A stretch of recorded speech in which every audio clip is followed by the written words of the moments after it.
नमस्कार दोस्तों, स्वागत है आपका हमारे चैनल TSW बंगाल मिरर में। क्या भारतीय जनता पार्टी में कुछ बड़ा, कुछ बेहद अप्रत्याशित होने वाला है?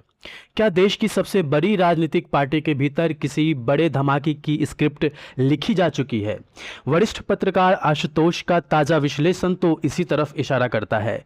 साल 2024 के लोकसभा चुनाव के बाद देश की राजनीति में कई हैरान करने वाले बदलाव देखे गए हैं, लेकिन अब जो हलचल दिखाई दे रही है उसकी जद में खुद बीजेपी और सरकार के बड़े चेहरे आते दिख रहे हैं। हाल के दिनों में घटी कुछ ऐसी घटनाएं हैं जिन्हें सामान्य राजनीतिक घटनाक्रम मानकर खारिज नहीं किया जा सकता। आइए इस पूरी कहानी को शुरुआत से समझते हैं। 2024 के आम चुनाव के बाद जिस तरह से बीजेपी ने हरियाणा, महाराष्ट्र, दिल्ली, बिहार और खासकर बंगाल में जीत दर्ज की, उसकी उम्मीद खुद विपक्ष को भी नहीं थी।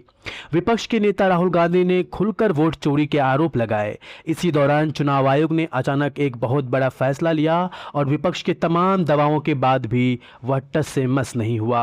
पहली बार ऐसा देखा गया कि देश में लाखों की संख्या में लोगों के नाम वोटर लिस्ट से काट दिए गए। खासकर पश्चिम बंगाल में आखिरी समय में लगभग 27 लाख लोगों को तार्किक विसंगति का हवाला देकर वोटर लिस्ट से बाहर कर दिया गया।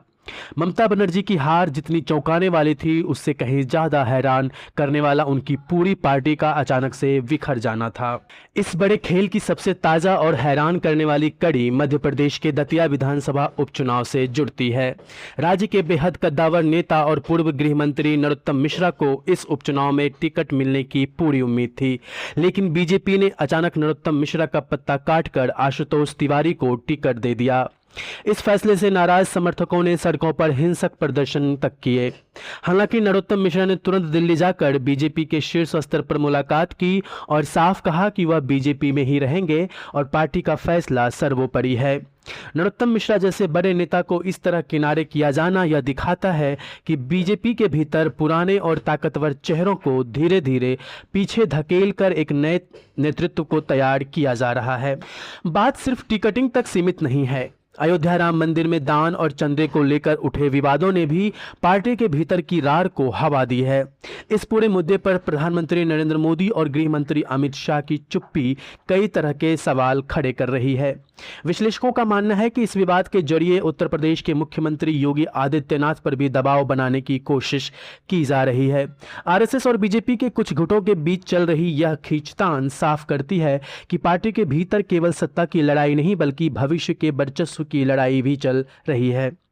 आशुतोष के मुताबिक इन तमाम कड़ियों को एक साथ जोड़कर देखने पर यह साफ हो जाता है कि बीजेपी एक बड़े जनरेशनल शिफ्ट यानी पीढ़ीगत बदलाव के मुहाने पर खड़ी है।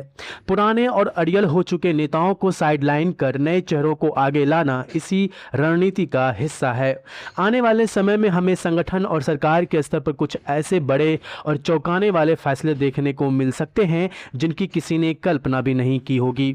तो क्या यह मोदी धमाका बीजेपी को एक नई दिशा देगा या पार्टी के भीतर की आपसी रंजिश को ही बढ़ाएगा? यह तो आने वाला वक्त ही बताएगा। आप इस बारे में क्या सोचते हैं? अपनी राय हमें कमेंट सेक्शन में जरूर बताएं। वीडियो पसंद आया हो तो इसे लाइक करें, शेयर करें और सब्सक्राइब करना ना भूलें। तो मिलते हैं अगले वीडियो में, तब तक के लिए धन्यवाद।